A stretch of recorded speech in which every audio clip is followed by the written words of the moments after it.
सही चेतावनी योगी महाराज जी ने दी है कि हिंदुओं अभी भी संभल जाओ, बटोगे तो कटोगे, बेटी को छेड़ोगे दूसरे गली में यमराज मिलेगा। और आप इतना बेबाक के साथ बोल रही है, आपको डर नहीं लग रहा है कि आप पे फतवा जाए? किसी के बाप की औकात नहीं है फतवा जारी करने की।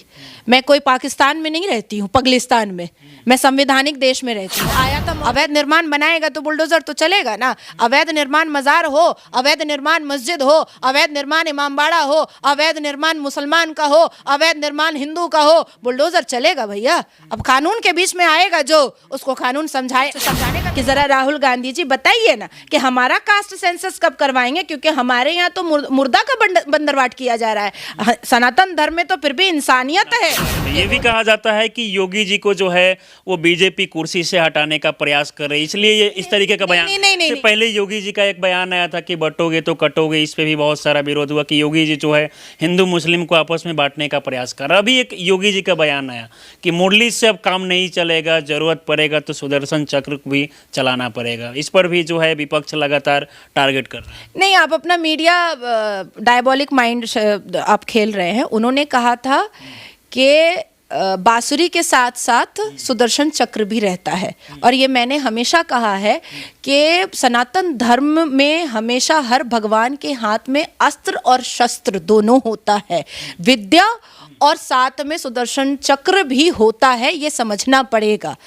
और दूसरी बात है कि बटेंगे तो कटेंगे, ये तो भाई हिंदुओं को सबसे ज़्यादा समझना चाहिए, क्योंकि राहुल गांधी सनातन धर्म के मानने वालों के नाक के नीचे कह रहे हैं कि कास्ट सेंसस कराएंगे, और सनातन धर्म के मानने वाले उनके इस बहकावे में आ भी रहे हैं। अगर सनातन धर्म के मानने वाले अपने आप को सिर्फ हिंदू मानते हैं तो वो क्यों नहीं राहुल गांधी से सवाल पूछते हैं कि सनातन धर्म में अगर किसी की मृत्यु होती है तो शमशान घाट में चिता जलाने वाला ये नहीं पूछता है कि यादव आया है, कि ब्राह्मण आया है, कि डोम आया है, कि एससी आया है, कि एसटी आया है, ये नहीं पूछता है। पर हमारे मुसलमान में कब्रिस्तान में आप एक मुर्दा लेकर के जाइए और कह दीजिए सुन्नी कब्रिस्तान में कि ये शिया का मुर्दा है, वो बोलेगा हम यहाँ नहीं दफनाएंगे। आप वहाबी कब्रिस्तान में अहमदिया का बॉडी लेकर के जाइए मुर्दा, वो बोलेगा हम नहीं दफनाएंगे। तो हमारे यहाँ तो मुर्दे को अभी बंदरबाट हो जाता है, मुर्दा फेंक दिया जाता है कि हम नहीं दफनाएंगे अपने कब्रिस्तान में। तो कास्ट सेंसस किसका होना चाहिए? पहले हमारा होना चाहिए, मुसलमान का होना चाहिए। 72 फिरका हमारे में, 58 कास्ट हमारे में, तो हमारा कास्ट सेंसस कब करवाएंगे राहुल गांधी जी? मैं तो बहुत अच्छे से पूछ रही हूँ कि जरा राहुल गांधी जी बताइए ना कि हमारा कास्ट सेंसस कब करवाएंगे, क्योंकि हमारे यहाँ तो मुर्दा का बंदरवाट किया जा रहा है। सनातन धर्म में तो फिर भी इंसानियत है कि वो लोग शमशान घाट में किसी को भी लेकर चले जाओ, वो चिता को जलाते हैं और अंतिम संस्कार नहीं देखा जाता, बिल्कुल नहीं देखा जाता। हमारे यहाँ देखा जाता है। हमारे यहाँ जुलाहे की बेटी खान में नहीं ब्याही जाती है, खान की बेटी जुलाहे में नहीं ब्याही जाती है, सैयद की बेटी खान में नहीं, खसाई में नहीं जाती है, खसाई की बेटी शेख सिद्दीकी में नहीं आती है। तो हमारे यहाँ तो बहुत गंदा है, बहुत घिनौना है। आपके यहाँ तो ऐसा नहीं है।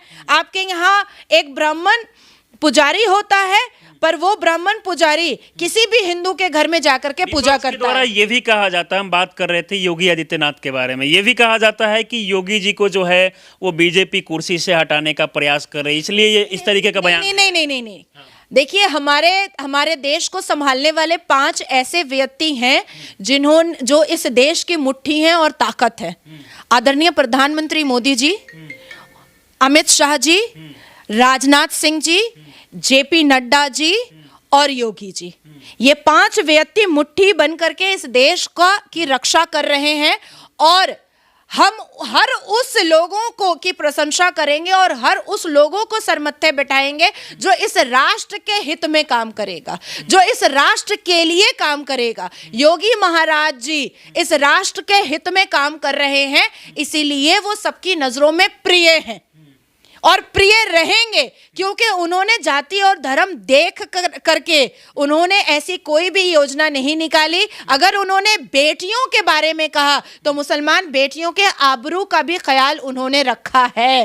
पहले उत्तर प्रदेश में कि मुख्यमंत्री मुलायम सिंह यादव ही कहा करते थे कि बेटियां जींस पहनती हैं तो लड़कों का मन मचल जाता है, लड़कों से गलती हो जाती है।